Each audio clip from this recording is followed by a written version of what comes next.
નમસ્કાર. આજે આપણે રાજકારણના શોરબકોર અને હેડલાઇન્સથી પરે જઈને ગુજરાતના ભુજ મતવિસ્તારના રાજકીય તંત્રને ઊંડાણપૂર્વક સમજવાનો પ્રયાસ કરીશું. અહીં આપણો હેતુ કોઈ પક્ષની તરફેણ કે વિરોધ કરવાનો બિલકુલ નથી, પરંતુ માત્ર ડેટા, આંકડા અને જમીની હકીકતોના આધારે એક સ્પષ્ટ ચિત્ર રજૂ કરવાનો છે. તો ચાલો આ સફરની શરૂઆત કરીએ. તો આપણે આ આખી વાતને કઈ રીતે સમજીશું? જુઓ, એનો એક રસ્તો છે. સૌથી પહેલાં આપણે લોકોની નાળ પારખીશું, એટલે કે ત્યાંના લોકોની સમસ્યાઓ અને એમની અપેક્ષાઓ શું છે. એ પછી આપણે 2022ના ચૂંટણી પરિણામો એટલે કે જનાદેશનું વિશ્લેષણ કરીશું. ત્યાર પછી આપણે થોડું ભૂતકાળમાં જઈશું અને 7 ચૂંટણીઓની ગાથા જોઈશું, જેથી આપણને લાંબા ગાળાની પેટર્ન સમજાય. અને છેલ્લે આ બધા વિશ્લેષણના આધારે આપણે આગળનો માર્ગ શું હોઈ શકે તેની ચર્ચા કરીશું. કોઈ પણ રાજકીય વિશ્લેષણની સાચી શરૂઆત જમીનથી એટલે કે ત્યાંના લોકોથી થવી જોઈએ. ભુજ માત્ર એક ભૌગોલિક વિસ્તાર નથી, એ લોકોની આશાઓ, એમના સંઘર્ષો અને એમની ફરિયાદોનો એક જીવંત દસ્તાવેજ છે. તો સવાલ એ છે કે ત્યાંની ધરતીની વ્યથા શું છે અને લોકો ખરેખર શું માંગી રહ્યા છે. ચાલો એને સમજવાનો પ્રયત્ન કરીએ. ભુજ, કચ્છ જિલ્લાનું હૃદય. આ વિસ્તારની પોતાની એક આગવી સંસ્કૃતિ છે અને એનું સામાજિક માળખું ખૂબ જ વૈવિધ્યસભર છે. અહીં જાડેજા ક્ષત્રિયો, રબારી, કોળી અને પાટીદાર જેવા સમુદાયો તો છે જ, પણ સાથે સાથે મુસ્લિમ અને અનુસૂચિત જાતિની પણ નોંધપાત્ર વસ્તી છે. આ દરેક સમુદાયની પોતાની ઓળખ છે, પોતાની સમસ્યાઓ છે અને પોતાની આકાંક્ષાઓ છે, અને આ બધું જ અહીંના રાજકારણને સીધી રીતે અસર કરે છે. હવે વાત કરીએ એ મુદ્દાઓની જે ખરેખર મહત્વના છે. લોકોની ફરિયાદો શું છે? સૌથી મોટી અને સૌથી ગંભીર સમસ્યા છે પાણીની. જરા વિચારો, તમને અઠવાડિયામાં માત્ર 2 જ દિવસ નળમાંથી પાણી મળે. આ માત્ર એક અસુવિધા નથી, આ રોજિંદા જીવનની ગરિમા પરનો પ્રહાર છે. એ પછી આવે છે માળખાકીય સુવિધાઓનો અભાવ, વર્ષોથી અધૂરા પડેલા પુલ, તૂટેલા રસ્તાઓ. ખેડૂતો અને મજૂરો માટે આવકની અનિશ્ચિતતા એક મોટો પડકાર છે. અને દુઃખની વાત એ છે કે આજે પણ દલિત સમુદાયો સામાજિક ભેદભાવનો સામનો કરી રહ્યા છે. આ બધી સમસ્યાઓ ભેગી થઈને લોકોમાં એક ઊંડો અસંતોષ પેદા કરે છે. આ વાક્ય ઘણું બધું કહી જાય છે, ખરું ને? જ્યારે કોઈ ગામના લોકો માત્ર એક પુલ ન બનવાને કારણે ચૂંટણીનો બહિષ્કાર કરવાનો નિર્ણય લે, ત્યારે એને ઉદાસીનતા ન કહેવાય. એ તો શાસન વ્યવસ્થાને એક બહુ જ શક્તિશાળી સંદેશ આપી રહ્યા છે. સંદેશ એ છે કે તમારા વચનો અને અમારા રોજિંદા જીવનની વાસ્તવિકતા વચ્ચે એક બહુ મોટી ખાઈ છે. આ લોકશાહીમાં જનતાના અવાજનું એક સશક્ત પ્રતીક છે. લોકોની ફરિયાદો અને ભાવનાઓને સમજવી એ એક વાત છે, પણ એ જાણવું પણ જરૂરી છે કે એ ભાવનાઓ મતપેટીમાં કેવી રીતે પ્રતિબિંબિત થાય છે. ભારતીય બંધારણ દરેક નાગરિકને ગરિમાપૂર્ણ જીવન અને પોતાની વાત જવાબદારીપૂર્વક રજૂ કરવાનો અધિકાર આપે છે. ચૂંટણીએ એ જ વાત રજૂ કરવાનો એક માર્ગ છે. તો ચાલો જોઈએ કે ભુજના લોકોએ 2022ની વિધાનસભા ચૂંટણીમાં શું નિર્ણય આપ્યો. આંકડાઓ શું કહે છે? જુઓ, આ ચાર્ટ પરિસ્થિતિને એકદમ સ્પષ્ટ કરી દેશે. ભારતીય જનતા પાર્ટીને 53.6% મતો સાથે સ્પષ્ટ બહુમતી મળી. કોંગ્રેસ 20.4% પર રહી. પણ અહીં સૌથી ધ્યાન ખેંચનારો આંકડો AIMIMનો છે, જેણે લગભગ 17% મત મેળવ્યા. આ આંકડાઓ પોતે જ એક વાર્તા કહી રહ્યા છે, અને એ વાર્તા છે વિપક્ષી મતોના મોટા પાયે થયેલા વિભાજનની. 59,814. આ માત્ર એક આંકડો નથી, આ રાજકીય વાસ્તવિકતાનું માપ છે. જીત અને હાર વચ્ચે આટલું મોટું અંતર એ દર્શાવે છે કે જીત માત્ર સામાન્ય ન હતી, પણ એકતરફી હતી. આ માર્જિન એ પણ બતાવે છે કે વિપક્ષી દળો માટે આ પડકાર કેટલો મોટો છે. તો આ પરિણામ પાછળના મૂળભૂત કારણો શું હતા? આ કોઈ એક વ્યક્તિની જીત કે હાર નથી, પણ 2 અલગ અલગ રાજકીય પ્રણાલીઓની ટક્કર છે. એક તરફ ભાજપ પાસે મજબૂત સત્તા, વિકાસનો એક સ્પષ્ટ સંદેશ અને બૂથ સ્તર સુધીનું એક મજબૂત સંગઠન હતું. તો બીજી તરફ કોંગ્રેસનું લઘુમતી અને ઓબીસી મતદારોનું ગઠબંધન વિખરાયેલું હતું. તેમની બૂથ સ્તરની સમિતિઓ નબળી હતી અને સંસાધનોની પણ કમી જોવા મળી. આ સંગઠનાત્મક તફાવત જ પરિણામમાં મોટો ભાગ ભજવી ગયો. અને આ આખી ગાથામાં એક નવો વળાંક આવ્યો AIMMના પ્રવેશથી.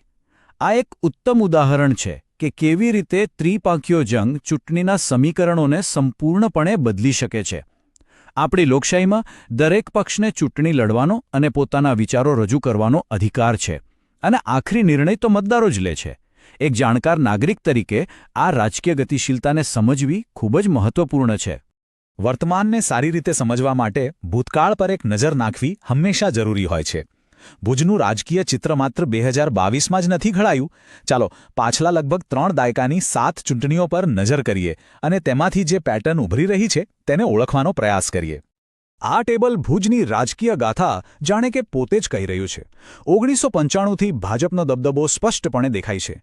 2002માં કોંગ્રેસ બહુ જ ઓછા માર્જિનથી જીતી હતી, જે એક અપવાદરૂપ પરિણામ હતું. પણ એ પછી ખાસ કરીને 2007થી ભાજપનો વોટ શેર સતત 50%ની આસપાસ અથવા તેનાથી ઉપર રહ્યો છે અને 2022માં કોંગ્રેસનો વોટ શેર છેલ્લા 3 દાયકામાં સૌથી નીચા સ્તરે એટલે કે 20.4% પર પહોંચી ગયો. આ આંકડા સ્પષ્ટપણે દર્શાવે છે કે આ ભાજપનો એક મજબૂત ગઢ રહ્યો છે. ચાલો આ સફરને એક ટાઈમલાઈન પર જોઈએ. 1995માં ભાજપે અહીં પોતાનો પાયો નાખ્યો. 2002 કોંગ્રેસ માટે એક નાનકડો વિજય હતો, પરંતુ તે લાંબો સમય ટકી શક્યો નહીં. 2007થી ભાજપે પોતાની પકડ વધુ મજબૂત કરી અને 2022માં વિપક્ષી મતોના વિભાજનને કારણે તેમની જીત વધુ પ્રચંડ બની. આ પેટર્ન એ દર્શાવે છે કે અહીં જીતવા માટે વિપક્ષે કોઈ અસાધારણ પ્રયાસ કરવો પડશે. આ ચાર્ટ એક ચિંતાજનક વલણ તરફ ઇશારો કરે છે. ભુજમાં મતદાનની ટકાવારી સતત ઘટી રહી છે. 2012માં તે લગભગ 69%ની ટોચે હતી, જે ઘટીને 2022માં માત્ર 62%ની આસપાસ રહી ગઈ. ઘટતું મતદાન આ શું સૂચવે છે? શું આ ઉદાસીનતા છે કે પછી રાજકીય વ્યવસ્થામાં લોકોનો વિશ્વાસ ઘટી રહ્યો છે? આ એવા પ્રશ્નો છે જેનો જવાબ દરેક રાજકીય પક્ષે શોધવો પડશે. તો ભૂતકાળ અને વર્તમાનનું આટલું વિશ્લેષણ કર્યા પછી હવે ભવિષ્ય તરફ જોવાનો સમય છે. આ બધા ડેટા અને જમીની હકીકતોના આધારે ભુજમાં એક અસરકારક રાજકીય વ્યૂહરચના કેવી હોઈ શકે? ચાલો એક સંભવિત બ્લુપ્રિન્ટ પર નજર કરીએ. કોઈ પણ પડકારને પહોંચી વળવા માટે એક મજબૂત વ્યૂહરચના જરૂરી છે. અહીં ચતુર્મુખ સિદ્ધાંત નામનો એક 4 સ્તરીય અભિગમ સૂચવવામાં આવ્યો છે. પહેલું ચૂંટણીલક્ષી, એટલે કે સીધા મતદારો સુધી પહોંચવું અને તેમની મુખ્ય સમસ્યાઓ પર ધ્યાન કેન્દ્રિત કરવું. બીજું સંગઠનાત્મક, એટલે કે બૂથ સ્તર સુધી પાર્ટીના માળખાને મજબૂત કરવું. ત્રીજું વર્ણાત્મક, એટલે કે લોકોના દિલને સ્પર્શે એવો સંદેશ બનાવવો. અને ચોથું સંસાધન, એટલે કે નાણાં અને ટેકનોલોજીનો યોગ્ય ઉપયોગ કરવો. આ 4 સ્તંભો પર જ કોઈ પણ સફળ અભિયાન ટકી શકે છે. આ 4 સ્તંભોમાં વર્ણનાત્મક સ્તંભ કદાચ સૌથી મહત્વપૂર્ણ છે. સંદેશ સ્પષ્ટ અને શક્તિશાળી હોવો જોઈએ, જેમ કે હર ઘર નલ સે ભુજ ગઈ. આ માત્ર એક નારો નથી, આ લોકોની સૌથી ઊંડી પીડાને સંબોધવાનો એક સંકલ્પ છે. શાસક પક્ષના વિકાસના દાવાઓ સામે અધૂરા પુલ અને ખરાબ રસ્તાઓની વાસ્તવિકતા મૂકવી જોઈએ. પણ માત્ર વિરોધ જ નહીં, એક સકારાત્મક દ્રષ્ટિ પણ આપવી જોઈએ. શિક્ષણ, નોકરીઓ અને સામાજિક સંવાદિતાની. અને નેતા એવો હોવો જોઈએ જે લોકોની પીડા સમજે અને તેમની સાથે ખભેખભો મુલાવીને ઊભો રહે. આજના યુગમાં જમીની પ્રચારની સાથે સાથે ડિજિટલ વ્યૂહરચના પણ એટલી જ જરૂરી છે. ખાસ કરીને યુવાનો સુધી પહોંચવા માટે વોટ્સએપ અને ઇન્સ્ટાગ્રામ જેવા માધ્યમોનો ઉપયોગ અનિવાર્ય છે.